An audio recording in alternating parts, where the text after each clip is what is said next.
오늘 예배에 나오신 여러분들을 다시 한번 축복하고 환영합니다.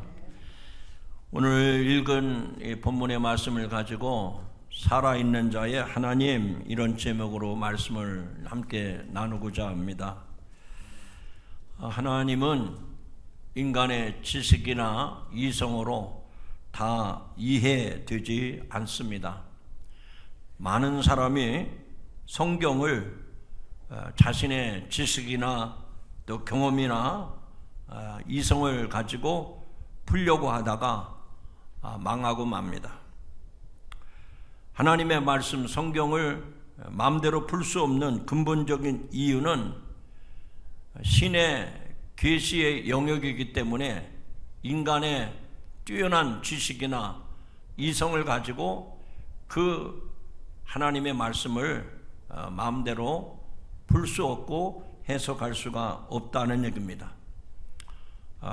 영적인 일은 영적으로 분별해야 하기 때문에 오직 우리는 성경을 통해서 그 하나님과 그 영원한 세계를 알 수 있습니다. 사랑하는 성도 여러분, 오늘 우리는 이 누가복음 20장에 나오는 말씀을 통해서 기독교 신앙의 핵심이 되는 부활에 대해서 한번 깊이 있게 나눠보기를 원합니다. 예수님 당시 부활을 부인했던 사두개인들이 예수님을 시험하기 위해서 질문을 던졌습니다. 이 사두개인들은 신명기 25장에 나오는 계대 결혼법에 관해서 예수님에게 질문을 합니다. 이 계대 결혼법은 형이나 아우가 죽은 그 형제의 미망인과 결혼해서 고인을 위해서 자녀를 낳아야 한다는 법입니다. 그래서 이 사두개인들은 만일 부활을 인정한다면 그 율법에 따라서 7 남편을 갖게 될 여인이 부활 때에 누구의 아내가 되겠는가라고 아주 그럴듯한 질문을 했습니다. 여기에 대해서 똑같은 병행 본문인 말씀이 마태복음 22장에 나오는데, 그 마태복음 22장 29절에 보면 예수님이 이 사두개인들의 질문을 받고 이렇게 대답을 합니다. 너희가 성경도 하나님의 능력도 알지 못하는 거로 오해하였도다 라고 말씀을 하십니다. 여러분, 이 말씀은, 이 예수님의 대답은 그 사두개인들이 가졌던 질문에 대해서 부활과 영생은 지금 우리가 경험하고 있는 현세적인 이 세상적인 관점에서 인간의 지식이나 이성을 가지고 이해해서는 안 된다는 얘기입니다. 우리가 믿는 부활과 영생은 이 세상의 이치와 전혀 다릅니다. 그래서 예수님께서는 그 사두개인들의 오류를 지적하시고 하나님께서 어떤 분이신지를 분명하게 선포하심으로써 부활의 진리를 확실하게 증거하셨습니다. 저는 이 말씀을 서두로 먼저 여러분에게 드리면서 그 사두개인들이 믿음 생활에 열심히 있는 사람들이었는데 그럴듯한 질문을 했구나 라고 생각할 수도 있습니다. 그 얘기는 무슨 얘기인 거 아니에요? 여러분 중에도, 무시하는 게 아니라 사실이기 때문에 그렇게 말씀드립니다. 여러분 중에도 신앙생활을 오래 해오신 분 중에 이런 세상의 가치관이나 관점을 가지고 자기의 이성을 가지고 이럴 때에는 그 여인이 누구의 남편이 될까요? 라고 물어보는 사람이 있어요. 교회를 다녔고 예수님을 믿고 예수님의 죽음이 나의 죽음이요 예수님의 부활이 나의 부활이라고 믿는 사람도 이런 세상적인 기준을 가지고 세상적인 판단을 가지고 이런 질문을 할 수 있단 말이에요. 그런 사람들을 딱 올가매가지고 끌고 가는 데가 있어요. 어디입니까? 신천지입니다. 지옥이 아니에요. 지옥은 죽어서 가는 곳이다 아닙니까? 그런데 신천지 교인들이 그런 말을 탁 던져놓고 나서 글쎄 내가 예수를 평생 믿었는데도 그거 나도 모르겠는데 그것도 모르고 신앙생활 했느냐고, 내가 가르쳐 줄 테니까 성경 공부 가자고. 그래서 꼬드겨 가지고 신천지로 가는데 고삐매 가지고 다 질질질질 도살장으로 끌려가는 망아지처럼 그렇게 예수 믿는 사람들이 신천지로 다 가는 거예요. 여러분, 오늘 이 말씀을 통해서 과연 우리가 믿는 하나님은 살아계신 하나님이시고 그 아들 예수 그리스도는 부활의 주님이신데, 저와 여러분이 살아있는 자의 하나님이 어떤 분이신지, 예수님의 부활이 어떤 것인지, 마지막 그 부활에는 우리가 어떤 상황에 처하게 될 것인지 말씀을 통해서 분명하게 깨닫고 흔들림이 없는 믿음의 성도가 되기를 주님의 이름으로 축원합니다. 첫 번째 주제입니다. 따라합시다. 부활의 세계는 이 세상과 다릅니다. 옆 사람하고 좀 손 악수하면서 손도장 찍어가면서 얘기합시다. 부활의 세계는 이 세상과 다릅니다. 우리가 이 세상에서 믿음 생활 잘하다가 부활에 들어갈 것 아닙니까? 그러면 부활의 그 세계는 우리가 이 세상에서 가족관계, 형제관계, 부부관계 다 이루며 살았는데 그곳에서도 이렇게 다 이 세상과 똑같이 가족관계, 부부관계 다 이루어질 것인가? 이런 질문이 생기잖아요. 그런 질문이 생기니까 우리 천국 가서 만나야 되지 않겠습니까? 천국에 가서 부부 또 만날 텐데, 부모 자식 만날 텐데 예수 믿어 구원받아야 되지 않겠어요? 그러면서 이 부활 이후의 세계를 이 지상 세계하고 연계시켜 가지고 똑같이 보는 거예요. 거기에 문제가 있는 거예요. 부활의 세계는 이 세상과 다르다는 사실을 기억하시기 바랍니다. 다시 한번 따라합시다. 부활의 세계는 이 세상과 다릅니다. 이 사두개인들의 질문은 이 부활의 세계를 이 세상의 삶이 단순히 연장된 것으로 오해한 데서 비롯된 것입니다.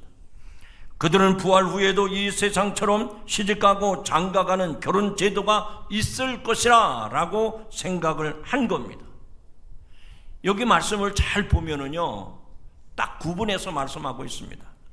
이 세상의 자녀들은, 성경에서 말하는, 예수님 말씀하는 이 세상에 사는 사람들은 어떤 사람들이냐? 장가도 가고 시집도 간다 그랬어요. 맞습니다. 이 세상에 있는 사람들은 가족 안에서 자녀로 태어나고, 그래서 그들의 성장해서 장가가고 시집가고, 이 세상에 있는 사람들은 다 그래요. 그래서 결혼은 이 땅에서 종족 보존과 사회 질서 유지를 위해서 하나님께서 가정을 주시고 그 가정의 부부를 통해서 자녀들을 얻게 하셨고, 또 자녀들이 성장해서 또 결혼을 하고, 이렇게 해서 시집 장가 가게 되는 겁니다. 그러면 그거는 이 세상에서 있는 일이기 때문에 우리가 다 알고 경험하고 있는 세상 아닙니까? 그런데 우리가 부활에 들어가면, 예수님 믿고 우리가 천국 가고 부활에 참여하게 될 텐데, 그 부활의 세상에서는 시집가고 장가가는 일이 어떨까 하는 겁니다. 이 세상과 다르다고 말씀드렸잖아요. 부활의 세계는 이 세상과 다릅니다. 오늘 읽은 말씀 가운데 35절 36절에 보십시오. 저 세상과 및 죽은 자 가운데 부활함을 얻기에 합당히 여김을 받은 자들은, 따라합시다, 장가가고. 여러분, 이 말씀을요 그냥 가볍게 여기시면 안 돼요. 한 주간 여러분의 영혼을 살리는 말씀이기 때문에 솔직히 말해서 단어 한 자라도 놓치면 안 돼요. 저는 이 설교 원고를 A4 용지 넉 장에다가 수정하고 문구 하나 틀리지 않도록. 근데 여러분들은 이 말씀을 너무 소홀히 여기는 것 같아요. 따라하시죠. 시집가 장가가고 시집가는 일이 없으며 어디서 그렇다는 거예요? 부활의 세계에서는 이 세상 우리가 육신으로 사는 동안에는 장가가고 시집가고 그렇지만 부활에 참여한 그 사람들은 그 세계에서는 장가가는 일이 없다, 시집가는 일이 없다라고 말씀을 한 거예요. 그러니까 사두개인들의 질문이 옳은 거예요, 틀린 거예요? 틀린 겁니다. 잘못된 거예요. 예수를 열심히 믿는다고 하는 성도들 가운데에도 우리가 이 땅에서 예수 잘 믿고 가족 전도하고 그러는데 부활의 세계 그 나라에 들어가면 그때도 우리가 다 가족 관계가 될 텐데 그때는 그 여인이 누구의 남편이 되겠습니까? 누구의 아내가 되겠습니까? 여러분, 이러한 모순에 빠지면 안 돼요. 이런 함정에 빠지면 안 된다 그 얘기입니다. 그래서 예수를 믿되 대충 믿으면 안 되고 분명하고 정확하게 예수 믿는 성도가 되기를 주님의 이름으로 축원합니다. 여기서 여러분들은 아멘 다 대답하잖아요. 그런데 갑자기 주님이 여러분 한 사람 한 사람 불러놓고 너 여기 어떻게 해서 왔느냐 그러면은 머리 긁어가면서 아니 예수님 내가 그래도 반석교회 장로 아닙니까? 다른 사람은 몰라도 장로인 내가 여기 와야지. 또 어떤 집사님은 그래요. 아이고 내가 반석교회 어려서부터 다녔는데 여러분 그런 사람은 천국에 들어갈 자격이 없어요. 집사 됐다고 권사 됐다고 장로 됐다고 목사 됐다고 천국에 가는 것이 아니라 예수 그리스도를 나의 주로 믿는 사람만이 천국에 가는 줄로 믿습니다. 그것처럼 우리의 신앙생활이 분명하고 확실해야 돼요. 예수님 그날의 천국에는 그 여인이 누구의 아내가 될 겁니까? 제가 험한 말을 못하겠어요. 강단이기 때문에. 아마 세상 같았으면요 큰일 납니다. 부활의 세계에는 더 이상 종족 보존을 위한 결혼이 필요 없습니다.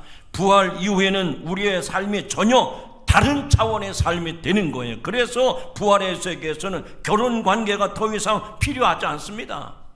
그 부활의 세상에서는 그 여인이 누구의 아내가 되겠습니까? 그런 거 따질 필요가 없는 것이 부활의 세계인 줄로 믿으시기를 바랍니다. 부활한 성도들은 천사같이 영원히 죽지 않고 신비롭고 영광스러운 몸을 입게 될 것이고 궁극적으로 하나님의 자녀로서 하나님 나라의 영광을 누리게 되는 줄로 믿습니다.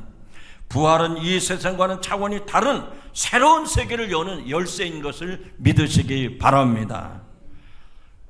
오늘날 우리가 살아가는 이 세상에 이단과 사이비 종교는 정통 기독교의 부활과 영생의 개념을 변질시켜서 교주를 신격화하고 시한부 종말론을 퍼뜨리고 혹은 현세적인 구원론을 주장하는데 이런 것들을 악용을 합니다. 가장 대표적인 외국 사례는 신천지의 육체 영생론입니다. 지금도 교회 신앙 잘 하다가도 그런 데 빠져서 인생을 망가뜨리는 사람들이 얼마나 많습니까? 신천지는 교주 이만희가 예수님의 영과 합일이 되어 죽지 않고 영생한다고 주장을 합니다. 이는 성경의 재림과 부활 개념을 교주의 육체에 억지로 적용해서 이만희를 신격화하는 겁니다. 그들은 14만 4천 명에 해당하는 12지파가 완성이 되면 모든 성도가 육체의 죽음을 보지 아니하고 이 땅에서 영원히 산다고 믿습니다. 저도 매주마다 편지를 받아요. 신천지에서 오는 계속 요한지파라고 하는 데서부터 계속 와요. 왜 보낼까요? 목사 당신도 이 12지파에 들어가서 그래서 전체 12지파가 14만 4천 명이 차면 그때 죽음을 경험하지 않고 이 육신으로 부활에 참여할 것이다 라는 것이 신천지 교도들이 주장하는 겁니다. 이들은 요한계시록의 첫째 부활을 육적인 부활로 해석을 하고 자신들이 천년왕국이 시작된 이 땅에 죽지 아니하고 영원히 산다는 지상 천국론을 주장하고 있어요. 정통 기독교 부활신앙은 예수 그리스도의 재림 시에 영광스러운 신령한 몸으로 변화되어서 영생을 얻는 신령한 부활에 참여하게 되는 줄로 믿으시기 바랍니다. 어떤 성도들 가운데는 예수를 믿긴 믿는데 부활에 대해서 우리가 어떤 몸으로 부활에 들어갈까요? 여러분, 영만 부활하는 게 아니에요. 우리의 영만 부활하는 게 아니라 우리의 몸도, 죽었던 몸도 다시 살아나서 예수님이 죽었다가 3일 만에 부활하신 것처럼 우리 몸도 부활하는데, 그 지금 있는 모습이 아니고 신령한 몸으로 부활해서 그 영원한 천국에 들어가는 줄로 믿으시기 바랍니다. 그것이 고린도전서 15장에 잘 소개되고 있죠.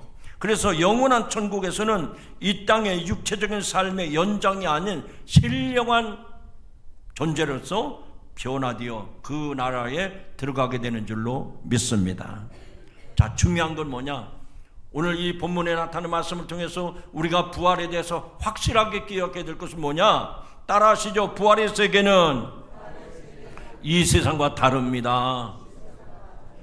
그 부활의 그 나라에서는 지금처럼 우리 가족 구성원들끼리 모이고 뭐 그게 아니란 말이죠. 또 다른 새로운 세계가 열린다는 얘기입니다. 두 번째로 오늘 말씀을 통해서 하나님 우리에게 무슨 말씀을 주시는가?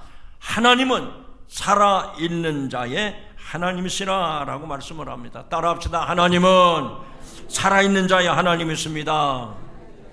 이 말씀을 저는 굉장히 주의가 돼요. 왜냐하면 우리 하나님은 살아계신 하나님이다 이렇게 말을 바꿀 수 있거든요. 근데 그런 내용이 아니에요.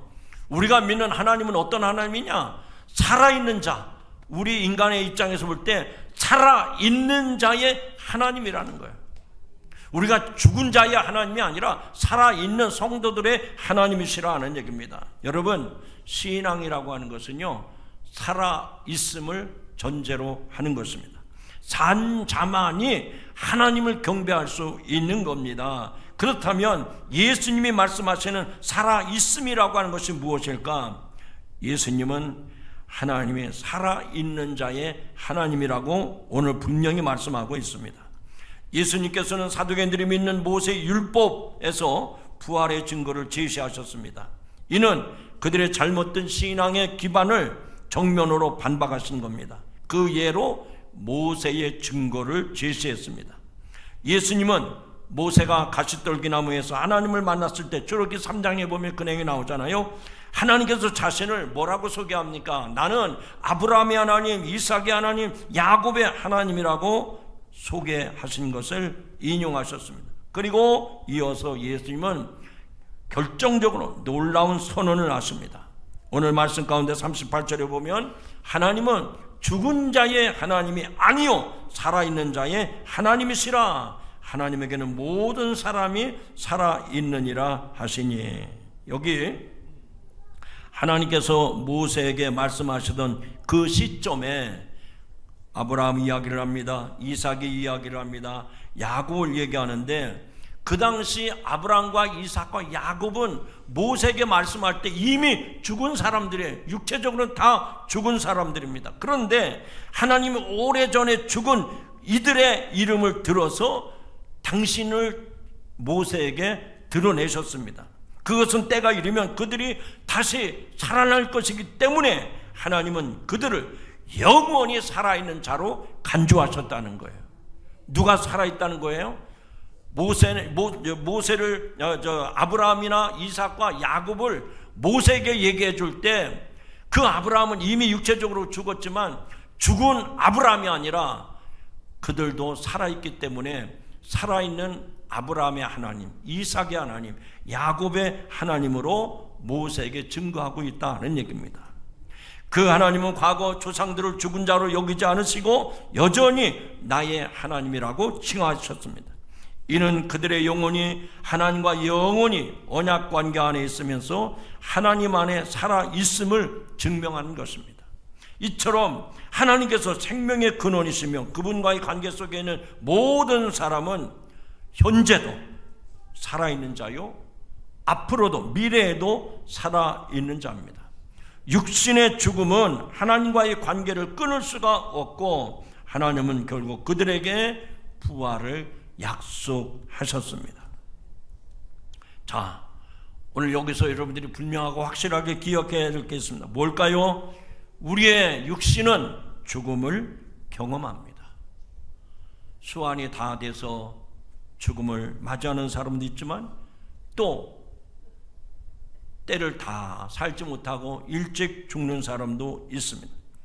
그러나 우리 인생은 육신의 죽음으로 끝나지 않는다는 겁니다. 오늘 말씀을 통해서 살아있는 자의 하나님은 우리의 하나님이시고, 우리가 육체의 죽음을 맞이하더라도 영원히 우리와 함께 하실 하나님, 부활의 하나님, 생명의, 영원한 생명의 주권자가 되심을 믿으시기 바랍니다.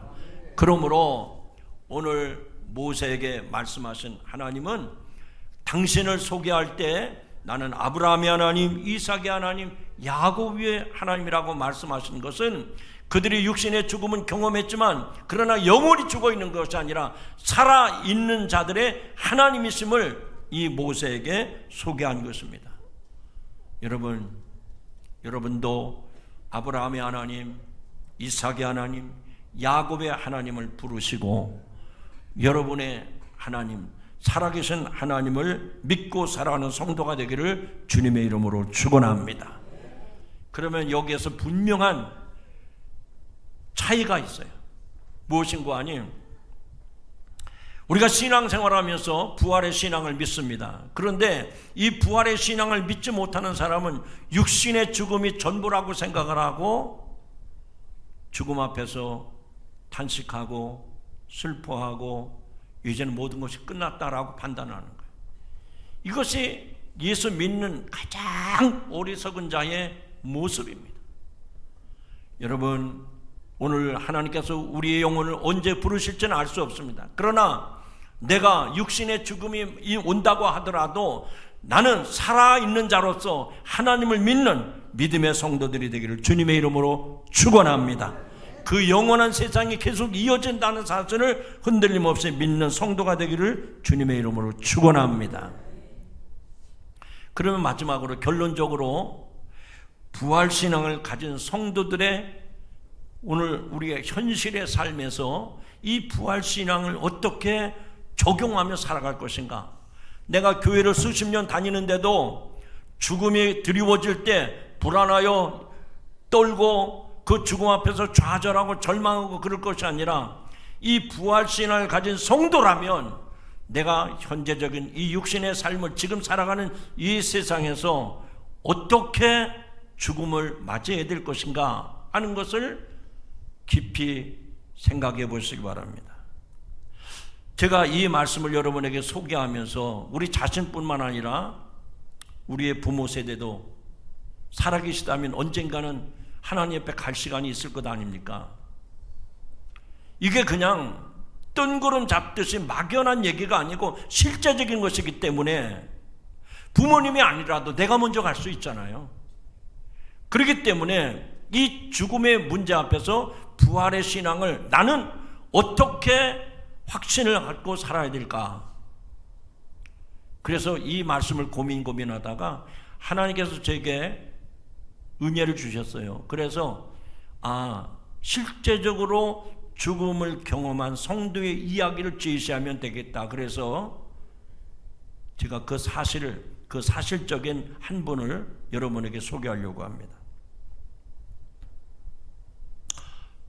이름은 천정은 자매입니다. 천정은 자매. 혹시 아마 인터넷으로 보신 분들이 계실 텐데 이 천정은 자매는요, 원래부터 예수 믿던 사람이 아니에요. 기독교 안티. 예수 믿는 사람들이라면 이를 갈고 저주했던 사람이 천정은 자매였습니다. 교회를 저주했습니다. 예수 믿는 사람들을 저주했습니다. 본인은 신의 존재를 믿지도 않았지만 제일 싫어하는 사람들이 기독교인들이었다고 합니다. 그래서 그는 늘 되뇌 얘기를 기독교인들은 쓰레기만 있나 보다. 여러분들 볼 때 그 자매의 눈에는 인간 쓰레기로 보인 거예요. 이렇게 살았던 자매입니다. 그런데 그녀가 2012년 30대 후반의 젊은 나이에 유방암 말기 판정을 받고 시한부 선고를 받습니다. 암은 폐, 림프절, 골반, 척추, 머리뼈, 뇌 등으로 전이되어서 온 몸을 공격했고 9년 동안 100회가 넘는 독한 항암 치료를 받아야만 했습니다. 그런데 그 100번 이상의 항암 치료를 받으면서 자기가 예수님을 영접하고 신앙을 갖게 된 다음부터 자기의 인생을 회고하는 자서전을 썼어요. 그 자서전의 내용 일부를 제가 소개할 테니까 들어보시기 바랍니다. 나는 고린도전서 15장을 암송하면서 예수 믿었다는 얘기죠. 고린도 15장의 말씀을 암송하면서 예수님의 부활과 나의 부활에 대해 정확히 인지했다. 그냥 두리뭉실 넘어간 게 아니고 정확하게 예수님의 죽음이 나의 죽음, 예수님의 부활이 나의 죽음이 부활이라는 것을 정확하게 알았다는 얘기입니다. 부활의 첫 열매이신 예수님의 다음 순서가 바로 나의 부활이라는 설렘에 몸에 대한 미련을 버릴 수가 있었다. 어차피 썩어질 몸이기에 병원에서 받는 무수한 치료와 혈관 주사의 고달픔을 잊을 뿐 아니라 오히려 기뻐할 수 있었다. 인간이 죽으면 홀연히 변화하여 신령한 몸과 영혼이 함께 천국에 간다는 걸 확실히 알게 되자 이 땅에 몸에 대한 미련은 사라졌다. 오히려 응급 상황이 닥치면 내 영혼의 상태를 점검했다. 마음이 깨끗한지, 해결할 것은 없는지, 내 안에 숨은 악한 동기는 없는지 살폈다. 그리고 온 마음으로 주님께 사랑을 고백하느라 죽음을 두려워할 틈이 없었다. 굳이 애쓰지 않아도 새 몸으로 주님을 기쁘게 만나는 일이 그 순간 가장 중요해지곤 했다. 예수님의 부활로 하나님은 살아계시고 천국과 지옥이 존재한다는 것이 명백히 입증되었다. 그러므로 죽음은 우리의 영원한 본향으로 돌아가는 기분 좋은 떨림의 순간이 것이다. 그 내용이 너무 길어서 제가 일부분만 발췌해서 여러분에게 소개해 드렸습니다. 이 전정은 자매님은 한 5, 6년 전에 우리나라 가을 교회들마다 기도회를 하는데 오륜교회에서 간증을 하셨던 자매입니다. 오랜 투병 끝에 올해 6월 13일 그토록 소망하던 주님 품에 안겼습니다. 그녀는 임종 직전에 지인들에게 남긴 말입니다. 여러분, 내 장례식에 밝은 옷차림으로 와주기를 바랍니다. 이것은 그녀에게 죽음의 슬픔의 끝이 아니라 영원한 부활의 영광으로 들어가는 소망의 문이 예비되어 있다고 하는 걸 확신했기 때문에 그는 이런 유언을 남긴 것이었습니다. 사랑하는 성도 여러분, 살아있는 자의 하나님을 믿는 우리의 신앙은 이 땅에서 어떻게 살아가야 되는지, 그리고 내가 모든 사람들에게 어떤 영향을 미쳐야 되는지를 분명하게 가르쳐주고 있습니다.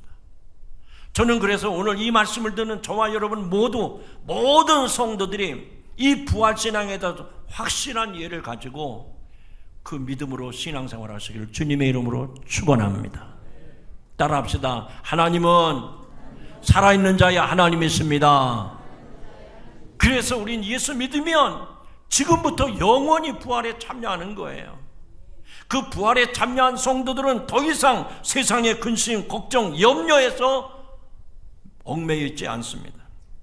오늘 우리 성도들은 사두개인들처럼 부활의 세계를 이 세상의 잣대로 재단하거나 이 땅의 한계와 고난 때문에 이 부활의 분명한 소망을 잃어버려서는 안 된다는 얘기입니다. 성도 여러분, 이거 누가 가르쳐줘서 드린 게 아닙니다. 여러분 개개인이 하나님 앞에 내가 예수 그리스도를 나의 주로 고백합니다. 하나님 나에게 부활을 약속하셨습니다. 그런 믿음의 확신을 가지고 이 세상에서 헛된 염려, 근심, 걱정에 붙잡히지 않기를 주님의 이름으로 축원합니다. 두 번째로는 영생의 이 부활에 대해서 분명한 신앙을 갖고 거기에 집중하는 삶을 살아가시기를 주님의 이름으로 축원합니다. 우리는 잠시 있다가 사라질 이 세상의 부와 명예와 쾌락, 이것에 집착하는 대신 그런 것에 붙들려 사는 대신 영원히 썩지 않을 하나님의 자녀로서의 신분과 영광에 합당한 삶을 살아가야 될 줄로 믿습니다. 이 세상의 사람들과는 달리 우리는 다시 죽지 않을 영생을 바라보며 살아가야 될 줄로 믿습니다. 마지막으로 하나님은 살아있는 자의 하나님이시기 때문에 우리는 지금 이 순간 하나님과 살아있는 관계 속에서 우리의 삶이 유지돼야 합니다. 살아있는 하나님과의 관계가 유지된다는 말은 무슨 얘기일까요? 하나님을 멀리 두고 살아가는 사람이 아니라 하나님과 친밀한 동행을 이루며 살아가는 사람입니다. 내 앞에 어려움이 있어도 내 앞에 좋은 일이 있어도 언제 어떤 상황에서도 하나님과 친밀한 동행을 하며 살아가는 것이 구원받고 부활에 참여한 성도들의 삶의 자세인 줄로 믿습니다. 달리 말하면 구원받은, 그래서 부활의 확신을 가지고 성도로서의 분명한 정체성을 가지고 살아가자 하는 얘기입니다.